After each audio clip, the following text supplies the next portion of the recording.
Bien, vamos a abrir, hermanos, la Biblia en Efesios capítulo 4. Terminando con nuestra primera conferencia. Sé que quizás hay cansancio, hay sueño, pero estemos concentrados aquí, hermanos, que la verdad que es un privilegio poder haber tenido ya con cinco estudios. Y la iglesia ha sido edificada, y esa era nuestra oración. Esa fue nuestra oración. Pero antes de entrar a Efesios capítulo 4, vamos a hacer una introducción. El tema que vamos a ver hoy es acerca del crecimiento de la iglesia. Eso es lo que vamos a ver acerca, como vemos todo, el plan de Dios, el diseño de Dios conforme es la iglesia. Pero ¿qué realmente es el crecimiento en la iglesia? Y si nosotros siempre, lo primero que se nos viene a la mente el crecimiento, ¿qué es? ¿Cuánta gente hay en una iglesia? Es innato en nosotros eso. Y muchas veces tenemos la costumbre de decir que es una iglesia grande, es una iglesia buena, una iglesia que está creciendo, y una iglesia chica no lo es tanto. Y la verdad, hermanos, que realmente estamos viviendo en tiempos, como dice la palabra de Dios en Timoteo, tiempos peligrosos. Y hay muchas ondas y muchos movimientos dando vueltas. Y lamentablemente la iglesia, no específicamente la iglesia en San Miguel o en Escobar o en Villa Regina, la iglesia no está preparada muchas veces para defender la verdad de Dios. Y toda ola nueva, toda corriente nueva muchas veces se filtra en la iglesia sin darnos cuentas, y comencemos a hacer parámetros o a hacer cosas que la Biblia no dice. Por eso hablábamos mucho, y el pastor ya dijo algo acerca de que lamentablemente se ha metido en nuestras iglesias el movimiento del crecimiento. El movimiento del crecimiento. Por eso ayer cuando el pastor Pelufo hablaba acerca de Ezequiel, lo tengo acá, Ezequiel capítulo 33, dice así: vino a mí palabra de Jehová diciendo, hijo de hombre, habla a los hijos de tu pueblo y diles, cuando traiga yo espada sobre la tierra y el pueblo de la tierra tome a un hombre de su territorio y lo ponga por centinela, y él vea venir la espada sobre la tierra y toque la trompeta y avise al pueblo, cualquiera que oiga el sonido de la trompeta y no se prepare, viniendo la espada lo hiera, su sangre será sobre su cabeza. El sonido de la trompeta oyó, pero no se preparó. Su sangre será sobre él, pero el que se prepare salvará su vida. Versículo 6, capítulo 33, dice: pero si el centinela ve venir la espada y no toca la trompeta, y el pueblo no se prepara, y viniendo la espada hiere a alguien de uno de ellos, este fue tomado por causa de su pecado, pero demandaré su sangre de mano del centinela. A ti pues, hijo de hombre, te he puesto por centinela, le dice Dios a Ezequiel, de la casa de Israel. Tú oirás la palabra en mi boca y los amonestarás de mi parte. Vamos a orar. Padre, una vez más, pedimos, Señor, de tu guía, porque te necesitamos, Señor. Esto es una obra sobrenatural, es una obra espiritual. Y necesitamos, Señor, que tu palabra, que discierne las intenciones del corazón, Señor, pueda llegar a lo más profundo y a la vez edifiques a tu pueblo, pero también, Señor, convenzas al perdido que necesita de Cristo. Oramos, Señor, en el nombre de Cristo Jesús. Amén. Aquí el profeta Ezequiel está describiendo la función de la atalaya. Su función era informar a los líderes de cualquier amenaza que el pueblo podía estar teniendo. Y es interesante que la misma palabra es la que se usa en Salmo 66:7, en la cual dice: el señorea con su poder para siempre. Sus ojos, hablando de Dios, atalayan sobre las naciones. Hablo aplicable a este texto, no lo vamos a interpretar, es que Dios, como vimos ayer en Hechos capítulo 20, nos ha puesto como obispos y pastores para apacentar la grey de Dios. Tenemos la enorme responsabilidad de ser los atalayas ante el pueblo de Dios y ante los incrédulos, de advertirles de la ira de Dios. Está sobre ellos. Esa es la enorme responsabilidad, lo que tenemos. Pero este movimiento se está infiltrando y ya lo ha hecho. Ya lo ha hecho realmente. Y lamentablemente la iglesia no está preparada. Este movimiento busca conformar el consumismo del hombre y poder apreciarlo eso y engordarlo. Y es una teología de ser agradable al hombre que busca. El hombre constantemente está buscando algo. Necesita ser satisfechas sus necesidades. Por eso hoy hablaba recién con una persona y le decía, es el combo perfecto. Salud, dinero y amor. ¿Quién no tiene esas necesidades? Por eso están llenas esas iglesias.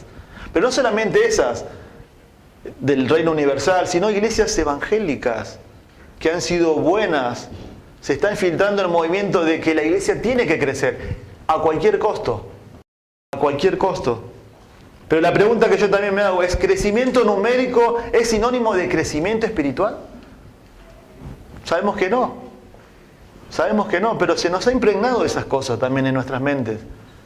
Que una iglesia, no estoy en contra, porque la Biblia dice, y en Hechos dice que el Señor añadía a la iglesia los que han de ser salvos. Y si usted se pone a ver Hechos, constantemente Lucas trata de reflejar el crecimiento numérico de la iglesia. Y crecía la palabra de Dios, y se añadían los discípulos, y crecía la palabra de Dios, y más eran ganados. Constantemente Lucas habla de eso. Pero el Señor ¿no dijo que iba a hacer crecer a su iglesia? Mateo capítulo 16, versículo 18, y yo también te digo que tú eres Pedro, y sobre esta roca edificaré mi iglesia. Mi iglesia. 2 veces solamente aparece la palabra en Mateo. Y ahí en Mateo capítulo 18, mi iglesia. Y es interesante esa palabra, y edificaré. Se usa metafóricamente en el sentido de edificar, de construcción, de promover el crecimiento espiritual y el desarrollo del carácter de los creyentes. Eso significa ahí la palabra edificaré. Vuelvo a repetir, de promover el crecimiento espiritual y el desarrollo del carácter de los creyentes. Hay un pastor en la iglesia de Grace que el otro día lo escuché, y hablando acerca de eso, del libre crecimiento, lo definió así. Se llama Rick Holland. Dice, es un esfuerzo y una estrategia organizada que afecta el crecimiento de la iglesia, el cual integra medios bíblicos y extrabíblicos. Extrabíblicos. Este movimiento es también llamado acerca del pragmatismo. ¿Escucharon esa palabra? Ser pragmáticos. ¿Qué significa? El fin justifica los medios. El fin justifica los medios. Si funciona, sea bíblico o sea extrabíblico, vamos a usarlo. El propósito es que la iglesia crezca. Debe crecer. Debe crecer. Y hermano, dice que la iglesia debe estar enfocada en las necesidades del incrédulo, en vez de edificar al creyente. Cada iglesia tiene una declaración de fe. No es la Biblia, pero eso también te anima a decir dónde estás parado. Y allá en el tablero siempre está el propósito de la iglesia. La iglesia está para glorificar a Dios y para edificar a los santos. No vamos a mover el culto, la alabanza, la predicación para satisfacer las necesidades del incrédulo. La iglesia no está para eso. La iglesia no está para entretener al incrédulo. El incrédulo no necesita ser entretenido. El incrédulo necesita ser regenerado y justificado por la sangre de Cristo. Miren, les voy a dar algunas cositas. Esta es la introducción para luego ir a Efesios y ver realmente lo que la Biblia dice del verdadero crecimiento en una iglesia. Los defensores del libre crecimiento citan con frecuencia la idea de que el 80% de las iglesias están disminuyendo, se encuentran en un estado de la meseta. Los seminarios utilizan esa cifra para apoyar la necesidad de aprender los principios de crecimiento de la iglesia.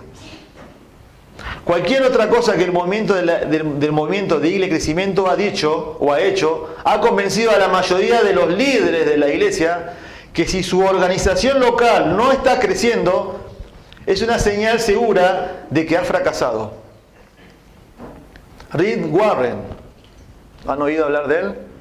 El autor del 40 días con propósito, bestseller, ¿no? Y uno de los libros más vendidos. Dice, olvídate del crecimiento de la iglesia. La iglesia sana es la clave del crecimiento de la iglesia.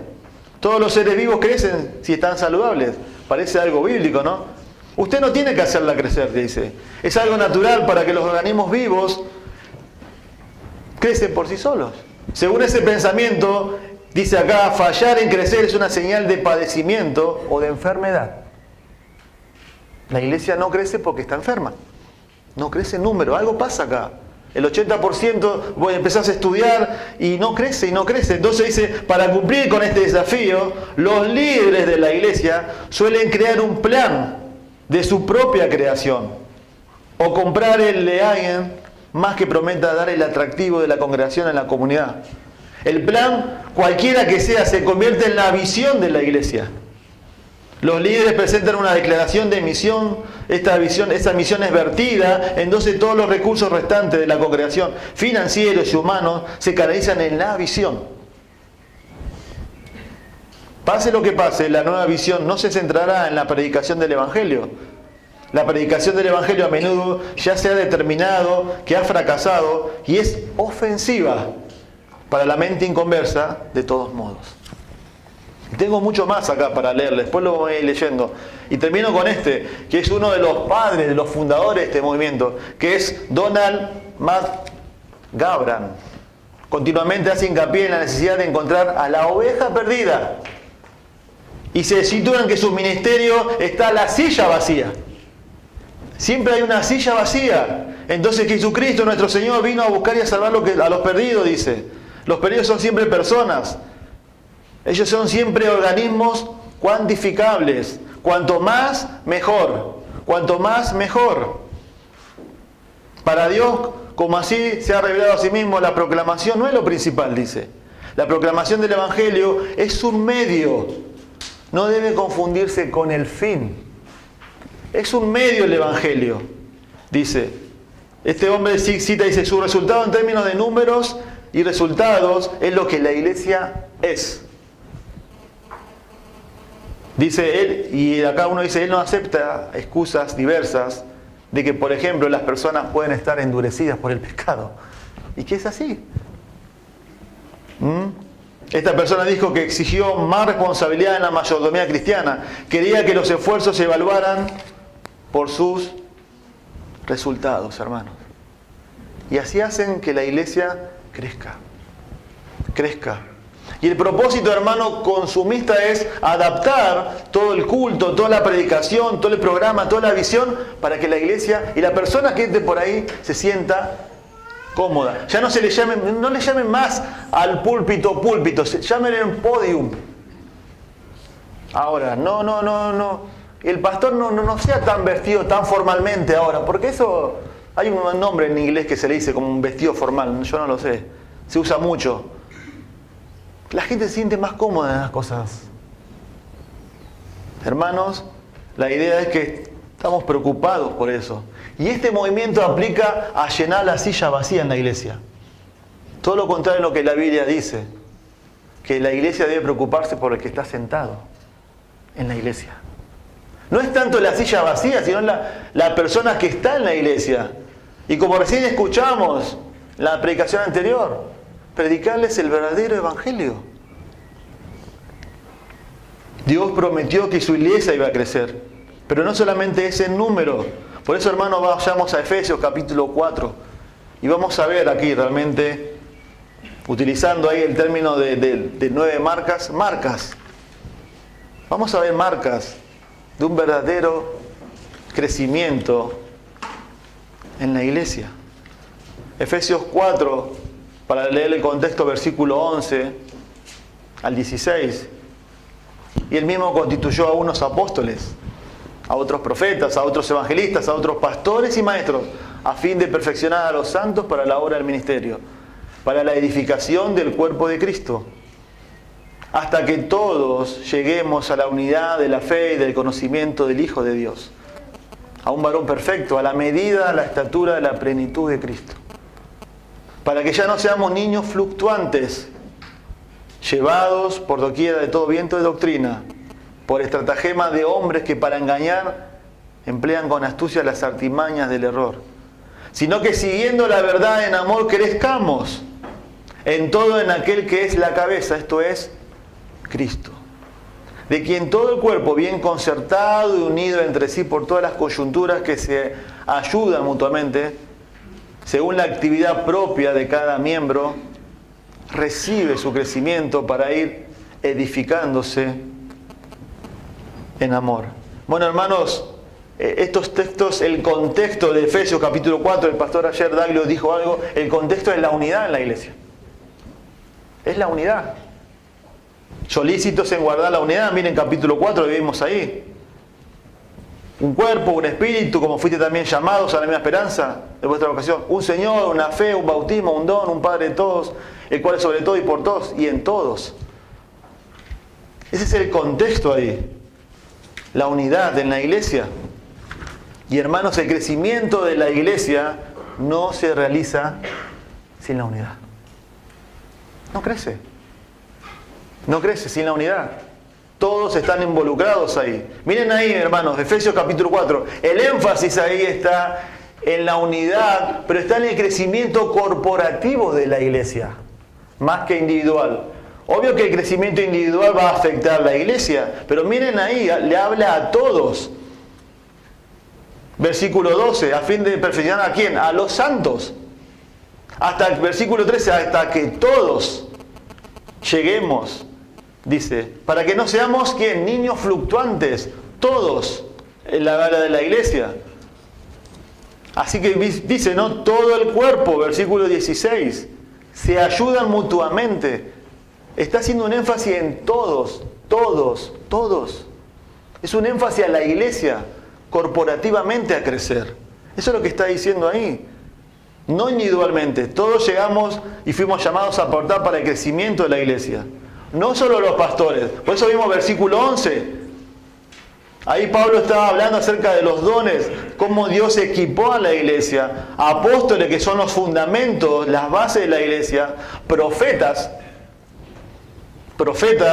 como vimos también en 1 Corintios 12, era un don que daba a la iglesia, revelación progresiva, no tenían la palabra de Dios. Dios usó a esas personas para que tengan la proclamación, para que tengan la Biblia. Y luego empieza otro grupo, evangelistas, los que proclaman el evangelio, los que Dios llamaba a los itinerantes que iban de ciudad en ciudad a predicar el evangelio. Y a otros, pastores y maestros. Y ahí vemos, como vimos ayer en Hechos capítulo 20, la tarea principal del pastor es cuidar de la iglesia de Dios. Cuidar de la iglesia de Dios. Y es interesante que hay pastores y maestros, en el griego si tiene un solo artículo. Está hablando de un oficio. Pastor, maestro. No es pastor y maestro, es pastor, maestro. Pastorea, cuida, apacienta la grey de Dios, pero a la vez también enseña. Es su tarea principal, es nuestra tarea principal de la proclamación. Eso es lo que está diciendo ahí. Miren, versículo 11, pastores y maestros. Y eso está en activo ahí. Él constituyó y Dios añade. Dios se preocupa. Dios constantemente está añadiendo personas que Dios llama al ministerio para equipar a la iglesia. A la iglesia. Constantemente Dios llama a pastores. Por eso, hermanos, somos los atalayas, los pastores maestros. Es un solo oficio. Describe su función prioritaria. Y es interesante, hermanos. Siempre en la Biblia los pastores son llamados los pastores de su grey. Nunca en la Biblia, en el Nuevo Testamento, van a encontrar la grey de los pastores. Es la grey de Dios. Por eso ayer el pastor Alejandro dijo, ¿no? Fuimos llamados a cuidar lo más preciado, su iglesia, su cuerpo, que Él ganó por su propia sangre. Entonces estamos ahí. Miren, versículo 12, por favor, a fin de perfeccionar, esa es la tarea de los pastores. A los santos, ¿para qué? Para la obra del ministerio. Ellos perfeccionan la idea ahí de restaurar algo, que vuelva a su lugar. Eso es lo que está diciendo ahí. Perfeccionar, restaurar. Y el contexto, hermano, es que estas personas que ellos perfeccionan vayan del pecado a la obediencia. Efesios capítulo 4, el que roba, no robe más. El que mienta, no mienta más. Esa es la tarea que hace, perfeccionar a los santos con la palabra de Dios, equipar a los santos. ¿Para qué? Para que los santos hagan la obra del ministerio, pero que también a la vez Dios a través de su palabra empieza a cambiar vidas. El pastor ayer David decía, esos son los impedimentos, ¿no?, de la comunión. El pecado en nuestras vidas. Airaos, pero no pequéis. Perdonaos unos a otros. Hermanos, y eso ahí uno va viendo ahí constantemente el crecimiento, ¿no? Lo que menos necesita la iglesia hoy es entretener a las personas. No estamos para entretener a las personas. Ni siquiera estamos para satisfacer las necesidades de toda la iglesia. Estamos para proclamar la palabra de Dios. Y Dios ahí, miren, ahí van viendo, perfecciona, y la obra de Dios la hace la iglesia. Los santos. Por eso me gusta cuando vienen otros pastores. Nosotros no tenemos que decirles lo que ellos tienen que predicar. Pero ayer Alejandro hizo campeón, ¿no? El pastor no está para hacer todo en la iglesia. Nos cuesta sacar esa idea de la cabeza. Y les digo algo, porque los pastores, ¿saben de dónde salen los pastores? ¿Usted cree que salen de los seminarios? ¿Cree que salen de los institutos? ¿Cree que salen de las denominaciones paraeclesiásticas? ¿De dónde salen los pastores? De la iglesia. Yo soy un miembro de la iglesia, igual que ustedes. Y la iglesia llama a los pastores. Dios llama, pero la iglesia los confirma. Pero una vez yo también estuve sentado ahí, no era pastor, y también quería que el pastor me visite, me llame, me atienda. Y te enojas, ¿y qué hace el pastor todo el día? La pregunta, ¿no? ¿Qué hace el pastor todo el día? ¿Estudia solamente? ¿Estudia solamente? ¿Se dedica a estudiar? ¿Por qué no hace un plan de visitación? Que es bueno, como ayer veíamos, y hay cosas que siempre debemos cambiar en nuestros ministerios. Pero hermanos, acá ven Efesios capítulo 12, los pastores, dice, perfeccionan, equipan, restauran con las escrituras para que la iglesia haga la obra del ministerio. La iglesia activa. Precioso, hermano. Siempre decimos con el pastor Adrián, las conferencias, las cosas siempre activan a la iglesia. Hubo hermanos que estuvieron pintando, desde el pastor incluido. Hubo hermanos que estuvieron sirviendo. Hubo hermanos que estuvieron haciendo detalles de decoración. Hubo hermanos que ahora están cuidando a sus hijos, le están enseñando a sus hijos. Hubo hermanos que hospedaron la obra del ministerio. Pero miren, ahí llegamos al versículo 13. No, vamos a ver la primer marca ahí, versículo 13. ¿Quién puede leer, por favor? Versículo 13, fuerte y alto, por favor. Versículo 13, capítulo 4 de Efesios.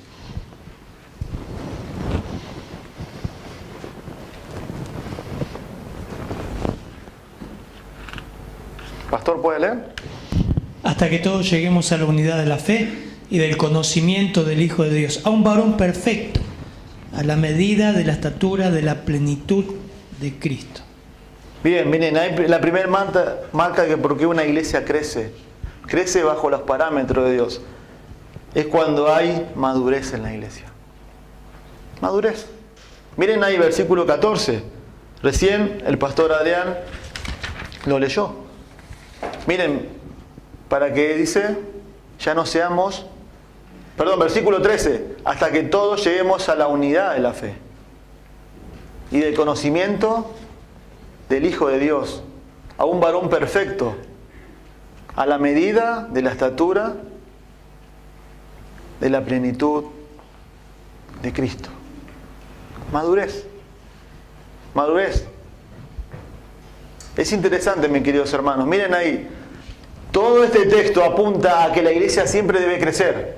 Crecer. Crecer. Miren ahí la palabra fe en el contexto puede significar dos cosas. O es el conjunto de doctrina o es la confianza en el Señor. Las dos se encajan. Pero la idea, hermano, es que no podemos hablar de Cristo con un vacío doctrinal. Vuelvo a reiterar, no podemos hablar de Cristo cuando hay un vacío doctrinal en la iglesia. No hay un vacío doctrinal. Sujel Millén dijo una frase interesante. La iglesia hoy, más que nada en Latinoamérica, es ancha, va creciendo, pero es poco profunda. Tiene 2 centímetros de profundidad.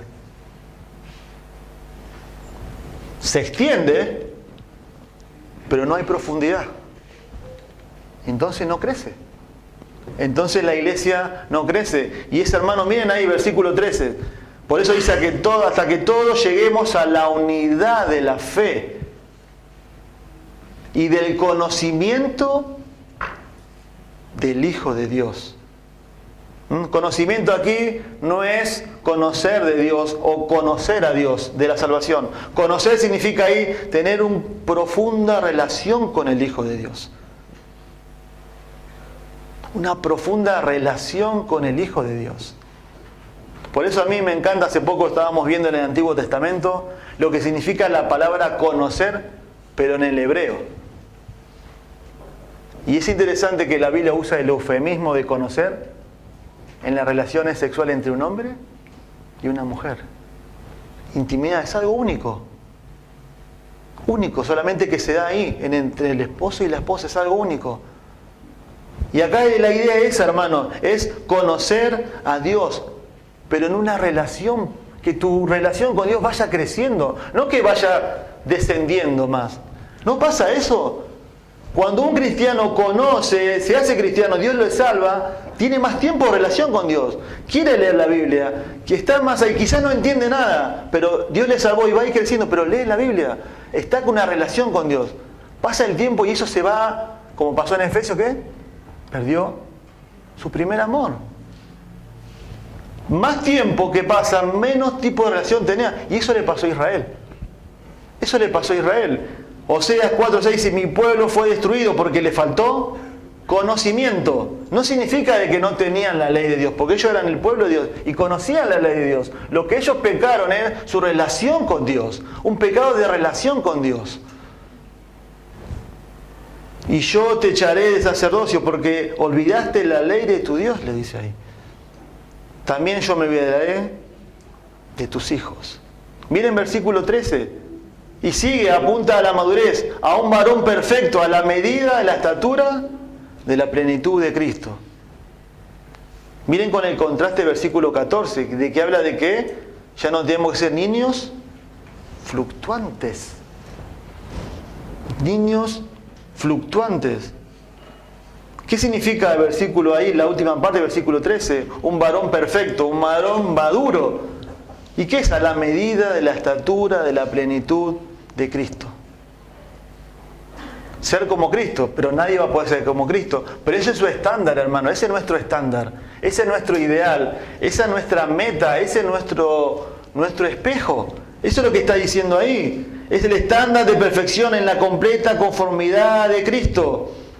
Imitar su obediencia, su amor, su servicio al Padre. ¿Vieron muchas veces los niños? Cuando le pones y pasan por un lado, generalmente en las farmacias, donde están esos, donde miden ¿cuánto miden? Y ellos van y se colocan. ¿Y cuánto mido, papá? ¿Y cuánto mido, papá? Y llega un momento dado, claro, viste, se comparan con uno. Me falta, y viste que llega hasta el techo. Esa es la idea acá.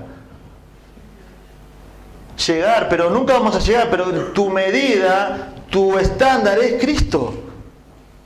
Tu estándar es Cristo. Ser como Cristo. Ser como Cristo. ¿Cómo Cristo haría mi trabajo? ¿Cómo Cristo trataría a mis hijos? ¿Cómo Cristo trataría a mi familia? ¿Cómo yo sería con mi vecino? En mi trabajo cuando nadie me ve. Eso es ser cristiano. El cristianismo es Cristo. Pero muchas veces dejamos a Cristo de lado en la semana, no lo ponemos en nuestras vidas. Y esa es la idea acá. Quiero que me acompañen a Romanos capítulo 8. Un pasaje muy conocido, muy teológico, pero a la vez también dice una gran verdad. Si realmente sos cristiano o no sos cristiano.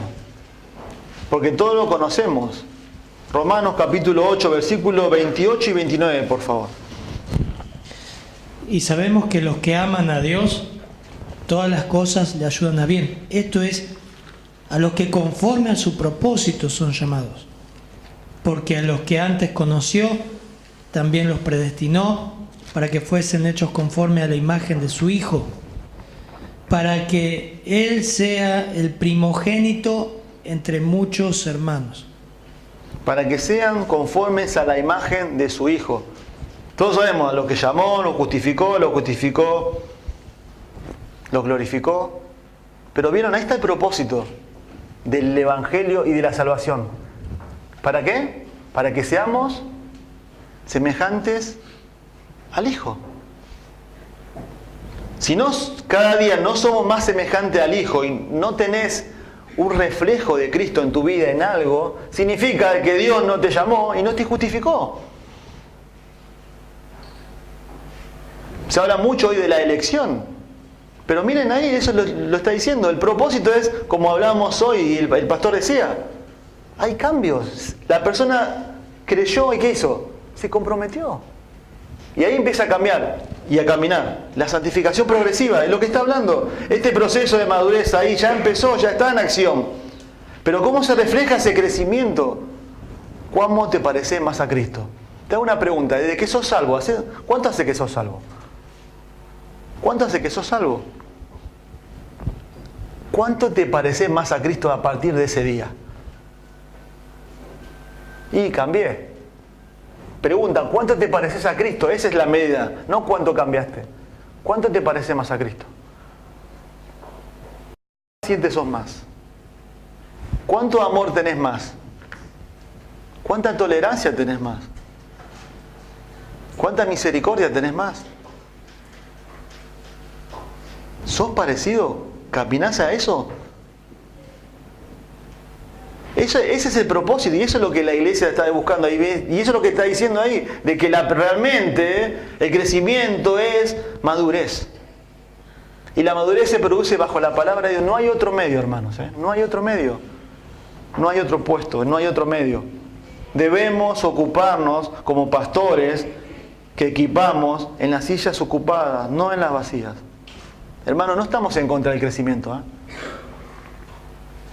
pero estamos realmente convencidos que el crecimiento lo da Dios. Lo da Dios.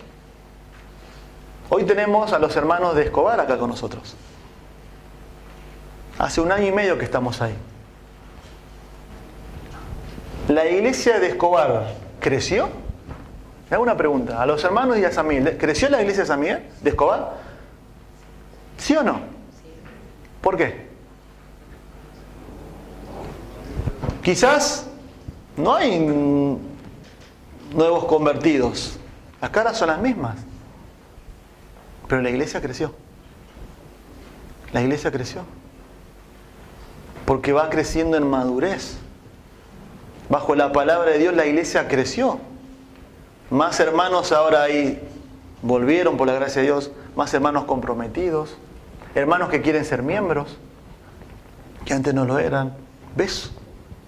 Hermanos que sirven, hermanos que están ahí constantemente. Eso es crecimiento, no es solamente numérico. Eso es crecimiento, hermanos. Cuando cada vez nos parecemos más a la persona de Cristo. Luego que el crecimiento numérico luego viene después, porque Dios lo manda. Miren ahí, versículo 14. ¿Quién lo puede leer? Por favor, pastor. Para que ya no seamos niños fluctuantes, llevados por doquiera de todo viento de doctrina, por estratagema de hombres que para engañar emplean con astucia las artimañas del error. Bien, miren, acá hay 2 marcas. Hay una positiva y una negativa. La negativa es la falta de estabilidad doctrinal. Un creyente maduro no se deja arrastrar por cualquier cosa. No se deja llevar por lo que está ahí de moda. No se deja llevar por la psicología. No se deja llevar por el crecimiento. No se deja llevar por la visión. No. Miren, para que ya no seamos niños fluctuantes. Esta carta la escribe el apóstol Pablo. El apóstol Pablo está preso en Roma. Y el apóstol Pablo en Hechos capítulo 27 relata que tuvo un gran naufragio para llegar a Roma. Acá la idea es esa, de las olas. Miren, versículo 14 está ahí. De una fuerte tormenta donde realmente el viento sopla y es llevado por todos lados. El texto no dice, quizás Pablo está teniendo eso acá, pero lo que está hablando es eso. llevados por donde quiera de viento de doctrina. Un creyente maduro no es arrastrado por cualquier cosa. Pablo aquí está recordando eso. Fluctuante significa zarandeados y sacudidos por el viento. Son esas personas que buscan algo nuevo siempre. Mis queridos hermanos, el cristianismo, el crecimiento espiritual de la iglesia y el tuyo no consiste en aprender siempre algo nuevo. Pero pastor, hay que aprender la palabra de Dios, sí. Pero no consiste en aprender algo nuevo. ¿Saben lo que consiste? En lo que una vez aprendiste bajo la palabra de Dios, puedas llegar a practicarlo. Pedro le dice, miren, 2 Pedro, capítulo 1, versículo 12, por eso siempre le recordé estas cosas. Por más que las sepan, la NBI le estoy leyendo, y estén afianzados en la verdad que ahora tienen, además considero que tengo la obligación de refrescarles la memoria, mientras viva en esta habitación pasajera de mi cuerpo, porque sé que dentro de poco tendré que abandonarlo, dice Pedro, según lo que me ha manifestado nuestro Señor Jesucristo. También me esforzaré con empeño para que aún después de mi partida ustedes puedan recordar estas cosas en todo tiempo. Te hago una pregunta, ¿cuántas veces escuchaste de la ofrenda? ¿Cuántas veces escuchamos de amar al hermano? ¿Cuántas veces escuchaste de que debes sujetarte a tu esposo? ¿Cuántas veces escuchaste que debemos amar a nuestras esposas? ¿Cuántas veces escuchaste que tenés que comprometerte con tu iglesia? ¿Cuántas veces escuchaste que debemos servir al Señor? ¿Cuántas veces escuchamos predicaciones? Pero siempre queremos aprender la teología, pastor. Más ahora los jóvenes que están constantes, es bueno.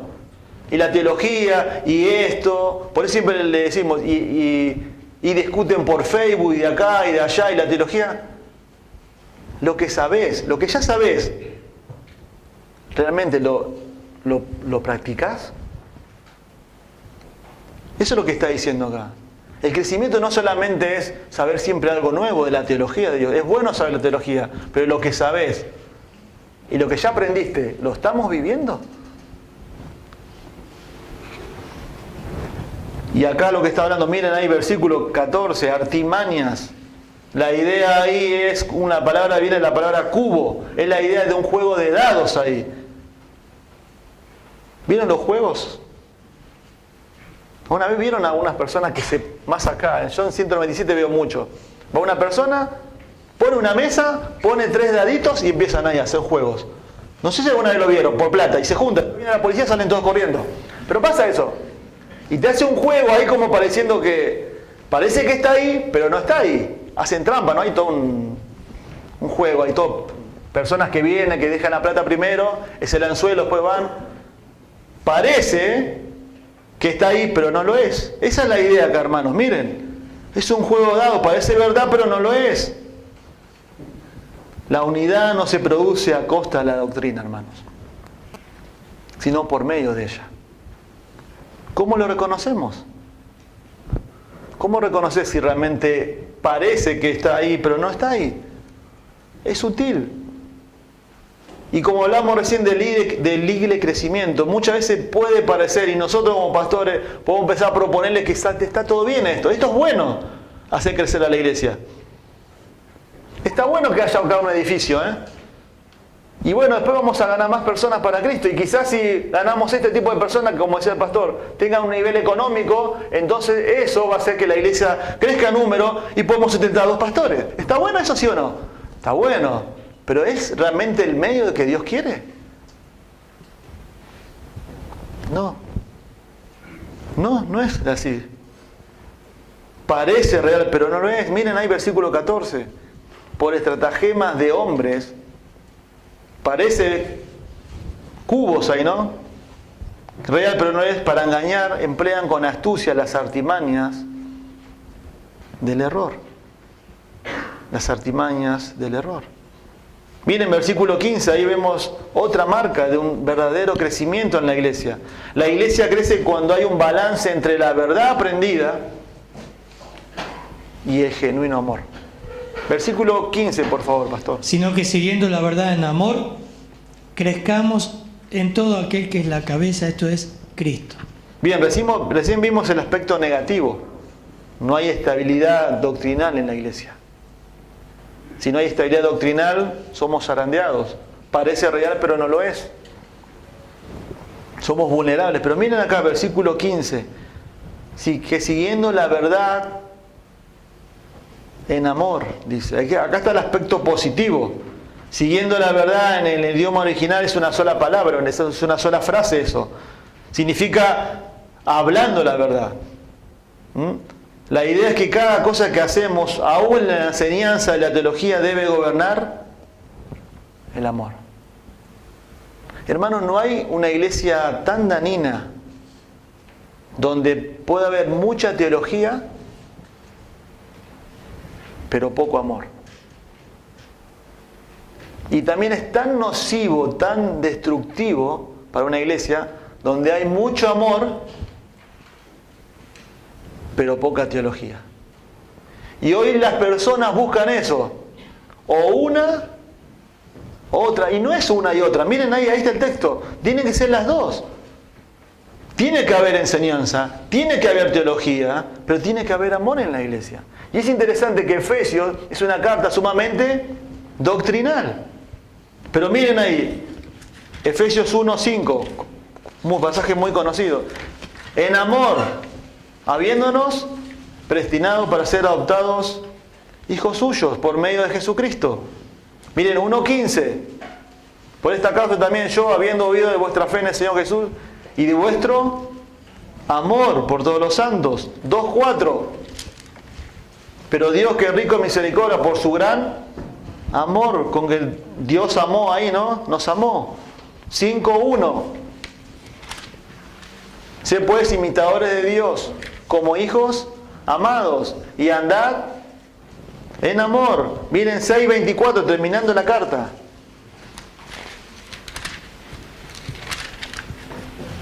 La gracia sea con todos los que aman a nuestro Señor Jesucristo con amor inalterable. Pablo, que está hablando, es una carta sumamente doctrinal, pero también hace mucho énfasis en ¿qué? En el amor. En el amor. No es destructivo, hermano. No debemos buscar una iglesia, muchas veces también en nuestro temor. Las iglesias que predican la doctrina de la gracia, lo que menos tienen es gracia. Es un peligro también eso. Y no solamente es todo, bueno, amor, amor, amor, y no hay profundidad teológica, porque la iglesia también va a caer y se deshace. Y es difícil encontrar el equilibrio. Pablo sí que lo encontró. Miren 1 Tesalonicenses, por favor, capítulo 2. 1 Tesalonicenses, capítulo 2. Versículo 7, pastor, por favor. Antes fuimos tiernos entre vosotros como una nodriza que cuida con ternura a sus propios hijos. Y 8. Sí. Tan grande es nuestro afecto por vosotros que hubiéramos querido entregaros no solo el Evangelio de Dios, sino también nuestras propias vidas, porque habéis llegado a hacernos muy queridos. ¿Vieron Pablo ahí? A los tesalónicas. Nuestras propias vidas, dice. Le entregamos el Evangelio, pero también los amamos. Y habla ahí del cuadro, ¿no?, de la nodriza que cuida a sus hijos. Profundidad teológica, el verdadero Evangelio. Y luego explotó ahí en Tesalónica, pero también Pablo los abrazaba y daba la imagen de la nodriza. ¿Cómo cuesta encontrar ese equilibrio, no?, en nuestras vidas? Somos extremos, o muy teólogos y poco amor, o mucho amor y no darle Biblia a la gente. Y eso, hermanos, es lo que cuesta. Y eso es lo que crea la estabilidad en la iglesia. Tiene que haber verdad, pero tiene que haber amor. Amor unos por otros, como ayer hablaba el pastor David, es lo que distingue al verdadero cristiano. Recién el pastor hablaba de Eduardo y me hacía acordar. El último fin de semana, antes que Dios se lo lleve, estuvo en mi casa. Porque no íbamos a ir a Escobar. Una semana antes. Y él ¿saben lo que me dijo? la iglesia ahora es mi familia. Le había llevado una alfajora a mi hija y se los dio, y yo veía como que, claro, le faltaba el calor del hogar, de la familia, de sus nietos, que no lo podía ver hasta que se murió.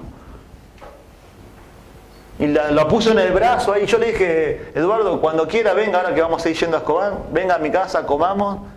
Y esa es, tráteme como, él nos decía, ustedes son como mis hijos. Porque teníamos la edad de sus hijos, tanto Adrián, que tiene, bueno, y yo que tengo 38. Pero esa es la idea. Él sintió el calor de la iglesia, de los hermanos de Escobar. Más allá que fue poco tiempo, los amaba. Y eso es la idea, hermanos. Y él creció acá, se convirtió acá y creció. Un ex testigo de Jehová, hablando de la deidad del Señor, había que pararlo, qué hermoso. Teología y amor, hermanos. La iglesia del Señor, ¿no? Miren versículo 16. Tiene que haber balance entre lo que se enseña y lo que hay amor. Versículo 16. Y este, hermanos, para mí es el corazón. De quien todo el cuerpo bien concertado y unido entre sí por todas las coyunturas que se ayudan mutuamente, según la actividad propia de cada miembro, recibe su crecimiento para ir edificándose en amor. Hermanos, este movimiento que hoy les hablé del crecimiento, del merchandising, de satisfacer la necesidad de la que viene, de la silla vacía, es de afuera hacia adentro. ¿Saben lo que dice la Biblia? ¿Cómo es el crecimiento de la iglesia? De adentro hacia afuera. El crecimiento es de acá hacia afuera. Miren lo que dice ahí, versículo 16. Lo dice ahí, de quien todo el cuerpo bien concertado y unido entre sí por todas las coyunturas que se ayudan mutuamente. Pablo le encanta hacer la analogía del cuerpo humano, lo hemos visto, ¿se acuerdan? En 1 Corintios capítulo 12. Y es interesante que dice ahí todo el cuerpo, dice ahí, bien concertado, somos pasivos en eso. Eso es el poder de Cristo obrando en su cuerpo. Pero también esto no nos hace pasivos en el crecimiento. Miren lo que dice ahí, sigue ahí. Según la actividad propia de cada miembro, que se ayudan mutuamente. Y Pablo está tomando la idea ahí de las coyunturas, son los puntos de unión, son de contacto. Dos piezas se tocan, se funcionan, dos músculos se unen, dos nervios se unen. Y ahí el cuerpo comienza a funcionar mejor. Esa es la idea, hermanos, ahí. ¿Vieron el cuerpo humano? ¿Vieron cuando se quiebra un hueso? Se rompen nervios, se rompen ligamentos. Esa es la idea ahí de lo que es coyuntura. Se unen, están unidos. Y cuando hay una unión, ahí comienza a fluir. Y miren, ¿quién hace crecimiento? El Señor, porque Él es la cabeza. Mediante la madurez de estos. Y cuando se ayudan mutuamente, un músculo ayuda a otro, un hueso ayuda a otro. El que tiene el don de servicio ayuda al evangelista, el que tiene el don de evangelismo ayuda a los pastores ayudan a los que tienen fe, los que sirven, los que presiden. Esa es la idea de la iglesia, hermanos, unos a otros. Sacate la idea de la cabeza de que vos no puedes hacer nada por el Señor. Sacate esa idea. Dios te colocó acá en esta iglesia, te colocó en Escobar, donde te coloca para eso, para que seas de bendición. Miren ahí, es interesante, ¿no? El versículo 16. Recibe su crecimiento, es un pronombre ahí. Es interesante, está en voz media presente, indicando que su cuerpo produce su propio crecimiento por medio de una dinámica que reside en su interior. No es de afuera hacia adentro, hermano, el crecimiento. Es de adentro hacia afuera. Fuimos llamados, por eso está la iglesia, los llamados afuera. Debemos salir a evangelizar al mundo, no que el mundo entre en la iglesia. Y los que entran a la iglesia, no estamos en contra de los incrédulos que vienen. Debemos que evangelizarlos, enseñarles el evangelio. Por eso, domingo, 10 de la mañana, toda persona, y si viene otra persona que yo vengo de una iglesia, te invitamos también, no te ofendas. No te ofendas por eso. Y muchas personas ahí enseñándole el Evangelio, dicen, yo esto no lo sé. Vamos a tener ahora, si Dios quiere, bautismos. Personas que vienen de otra iglesia, entienden el Evangelio. Por eso ahí el pastor Dailo nos sentimos identificados con esta mujer de ahí de Río Negro, ¿es? Que está ahí, y vos ves el obrar de Dios ahí. Hermanos, el crecimiento es de acá hacia afuera, para Dios. Hermanos, terminando esto, viendo todo lo que ayer hemos aprendido y lo que hoy estamos viendo, ¿cuánto valoras tu iglesia? Dios te trajo acá, Dios te puso acá, usó su plan, sus propósitos, te trajo acá. ¿Cuánto amas a tu iglesia? Acá es donde Dios te trajo, acá es donde somos equipados, en la iglesia es donde ejercitas tus dones, en la iglesia es donde te contactás con otro cuerpo, con otro nervio y necesitas de Él, en la iglesia es donde aprendes a conocer más a Dios, en la iglesia es donde aprendes a amar más al hermano, en la iglesia es donde puedes ejercitar tus dones, en la iglesia es donde podemos glorificar a Dios, donde alabamos a Dios. Es la iglesia. ¿Cuánto valoras tu iglesia? No tus pastores, sacar los pastores. ¿Cuánto valoras tu iglesia? La iglesia no es perfecta. Sí que no es perfecta. ¿Cuánto valoras tu iglesia? Hermanos, esta conferencia el centro es la palabra de Dios, pero también es, como vimos, la iglesia. El propósito es que si sos cristiano te llegues a comprometer cada vez más con tu iglesia. Pero no que siempre, el pastor, llamando. No. Comprometete con tu iglesia. Amá tu iglesia. Disfrutá tu iglesia. Serví en tu iglesia. Porque es el cuerpo de Cristo. Vamos a orar. Padre, gracias por todo este tiempo, Señor. Disfrutamos de ayer, no solamente lo más preciado que es la palabra. Disfrutamos de Hechos capítulo 20, disfrutamos, Señor, del Salmo 133, disfrutamos hoy de Hechos capítulo 8 y ahora de Efesios 4, pero también, Señor, nos sirvió, Señor, para estar en comunión con los hermanos. Esa común unión que solamente tú la has logrado. Y, Señor, vemos acá en tu palabra cuánto te preocupas por la unidad en tu iglesia, Señor. Cuánto lleno de exhortaciones vemos en tu palabra de la unidad. Y quizá entendemos, señores, porque nosotros, aún luchando con nuestra naturaleza, somos propensos a destruirla, Señor. Ayúdanos, Señor, y a no ser armas de Satanás. Señor, instrumentos de Satanás para, Señor, destruir lo más preciado que es tu iglesia. Ayúdanos, Señor, a tener buenas relaciones con los hermanos. Señor, sabemos que vamos a ofender muchas veces, pero que tenemos, Señor, tu palabra y contamos, Señor, con el perdón. Ayuda, Señor, espero que hayas hablado ayer también. Si hay problemas interpersonales entre hermanos, Señor, que se amen, se perdonen, Señor, realmente, y confiesen en sus pecados y se restablezca su relación. Ayúdanos, Señor, a entender que hay personas aquí aún que no han entendido el Evangelio, a amarles. La mejor manera de amarles es predicándoles la verdad, sentarnos con ellos, abrirles las Escrituras. Y, Señor, gracias porque siempre nos enseñas. El verdadero crecimiento lo das tú, Señor. Y el verdadero crecimiento, Señor, como vimos recién, es algo sobrenatural que solamente tú lo haces, que aparte de la iglesia, Señor, hacia afuera.